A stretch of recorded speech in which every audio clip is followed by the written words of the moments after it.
पता बाराबंकी की देवा शरीफ दरगाह के बाहर एक हिंदू युवक के साथ अभद्रता और जबरन तिलक धुलवाने की घटना सामने आई है। तो आपको बता दें कि जबरदस्ती तिलक धुलवाया गया, परमिशन भी नहीं मिलती। बंगाल में ये हुआ है जहां पर ये वाकया सामने आया है। बाराबंकी की देवा शरीफ दरगाह जिसके बाहर ये हुआ है, एक हिंदू युवक जिसके साथ अभद्रता हुई और जबरन तिलक धुलवाने की घटना सामने आई है।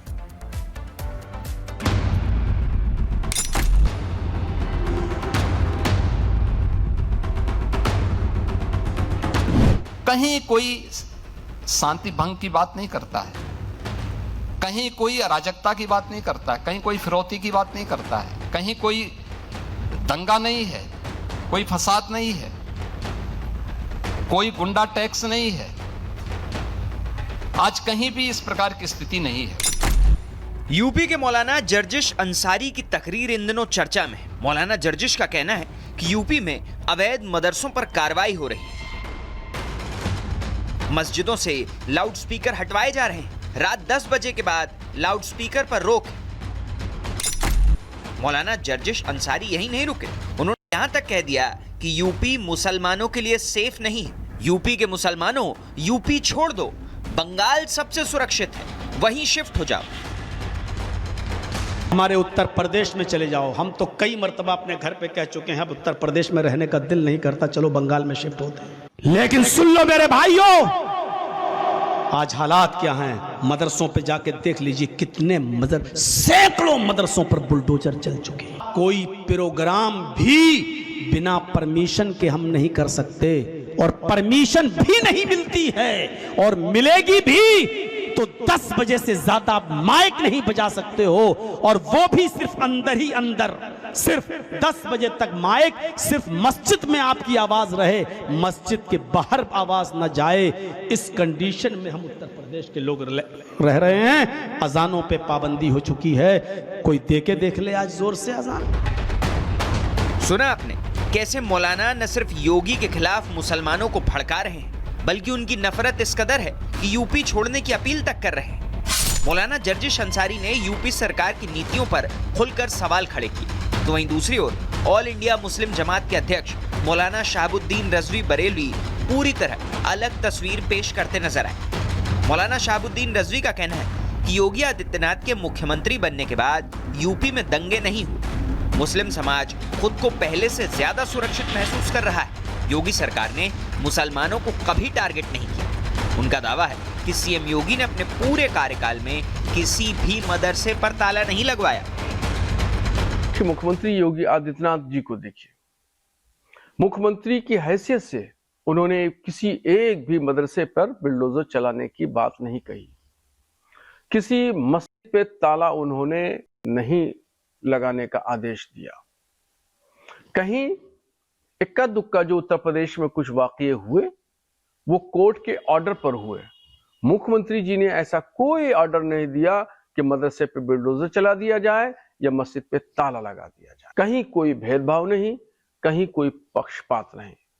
योगी आदित्यनाथ जी निष्पक्ष काम कर रहे हैं, और यही वजह है कि बहुत सारे मुसलमान योगी आदित्यनाथ जी को पसंद करते हैं। अब सवाल यही कि क्या यूपी वाकई मुसलमानों के लिए असुरक्षित हो गया है, या फिर कानून का सख्ती से पालन होने को डर के तौर पर पेश किया जा रहा है। और जब एक ही समाज के दो बड़े मौलाना एक ही सरकार पर इतनी अलग अलग राय दे रहे हों, तो आम मुस्लिम क्या माने।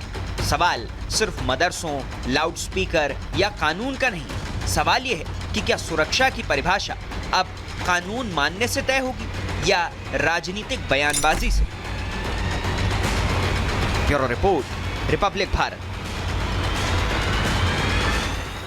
तो मुस्लिम समाज के अंदर से ही दो अलग अलग आवाजें आ रही हैं। बहरहाल आगे बढ़ते हैं। बाराबंकी की देवा शरीफ दरगाह के बाहर एक हिंदू युवक के साथ अभद्रता और जबरन तिलक धुलवाने की घटना भी सामने आई है। देखिए,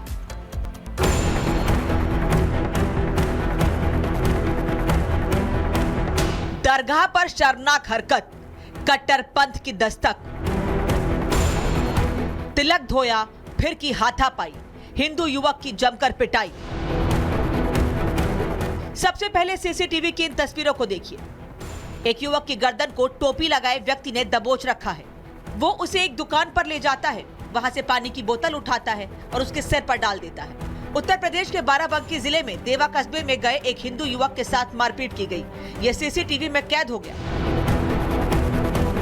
दरअसल पीड़ित हरीश शर्मा अपनी पड़ोसी मुस्लिम महिला आयशा के साथ दरगाह पर चादर चढ़ाने पहुंचा था। जब महिला अंदर चादर चढ़ाने चली गई तो इसी दौरान बाहर खड़े युवक को एक मुस्लिम दुकानदार ने रोका और उससे बहस करने लगा। आरोप है कि मुस्लिम दुकानदार ने युवक को थप्पड़ मारा और जबरन उसका तिलक धुलवा दिया। पीड़ित ने आरोपी पर हाथापाई करने और अभद्र भाषा का इस्तेमाल करने का आरोप लगाया। एक व्यक्ति ने मुझे रोका तो मैंने नहीं रोका, तो दूसरा व्यक्ति बोलता वो पंडित, तो हम नजरअंदाज किए। हमको वो भी दुकानदार था, ग्राहक वही जिसने मुझे मारा, मतलब ऐसे किया था कान से। ठीक उसी व्यक्ति ये पंडित, वो पंडित, तो मैंने नजरअंदाज किया। हमको लगा कोई किसी को बुलाता होगा, भाई बहुत लोग वहाँ निकल रहे हैं, यहाँ कोई परिचित तो है नहीं जो ऐसा बोले। तो फिर वो मेरे पास आके ऐसे मेरे कान को पकड़ता, फिर कस के मुझे हिलाता है। वो आप वीडियो में देख लेंगे। यानी कि जबरदस्ती जबरदस्ती वो डलिया अपना देता है चढ़ाने के लिए, और मेरा तिलक धोता है। और धो देता है आपका? कैसे धोता है? वो ऐसे कान पकड़ के दबाता है, नीचे झुकाता है, बोतल रखी तो बोतल से ऐसे करके धोता है। इस घटना से आहत होकर हरीश ने थाने में जाकर शिकायत दर्ज कराई। वहीं पुलिस ने मामले में आरोपी को गिरफ्तार कर लिया है। जिसके साथ मैं गया था वो आंटी जी मुस्लिम है, तो हमने कहा आंटी जी इसको चढ़ा दीजिए, तो आप आइए तो हम आपको कुछ बात बताते हैं, मेरे साथ कोई घटना हो गई। तो हमने सारी बात आंटी को बताई, तो आंटी गुस्सा होकर उसको डांटने लगी कि आपने इनका तिलक क्यों धोया, इनके तिलक से तुमको क्या नफरत है। फिर तो आंटी से भिड़ गया फिर वो, अच्छा क्या कह रहा था उनको? कि 20 रुपये की चादर नहीं ली, ऐठन दिखा रही हूँ मुझसे। तो फिर हमने कहा कोई बात नहीं, ऐठन नहीं दिखाएंगे, हम अभी आपसे थोड़ी देर में बात करेंगे। तो हम पुलिस कोतवाली चले गए। बता दें कि ये पूरी घटना दरगाह परिसर से महज 70 मीटर की दूरी पर हुई। सरेराह हुई इस बदसलूकी का वीडियो जब सामने आया तो लोगों में भारी आक्रोश फैल गया। वहीं देवा पुलिस का कहना है कि किसी भी सूरत में क्षेत्र की शांति व्यवस्था से खिलवाड़ करने वालों को बख्शा नहीं जाएगा। Bureau report, Republic Bharat. अब सवाल यही कि क्या यूपी वाकई मुसलमानों के लिए असुरक्षित हो गया है, या फिर कानून का सख्ती से पालन होने को डर के तौर पर पेश किया जा रहा है। और जब एक ही समाज के दो बड़े मौलाना एक ही सरकार पर इतनी अलग अलग राय दे रहे हों तो आम मुस्लिम क्या माने।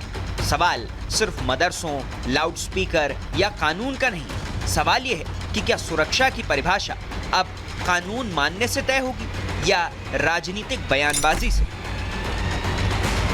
अब सवाल यही कि क्या यूपी वाकई मुसलमानों के लिए असुरक्षित हो गया है, या फिर कानून का सख्ती से पालन होने को डर के तौर पर पेश किया जा रहा है। और जब एक ही समाज के दो बड़े मौलाना एक ही सरकार पर इतनी अलग अलग राय दे रहे हों तो आम मुस्लिम क्या माने। सवाल सिर्फ मदरसों, लाउडस्पीकर या कानून का नहीं। सवाल यह है कि क्या सुरक्षा की परिभाषा अब कानून मानने से तय होगी या राजनीतिक बयानबाजी से। Bureau report, Republic Bharat.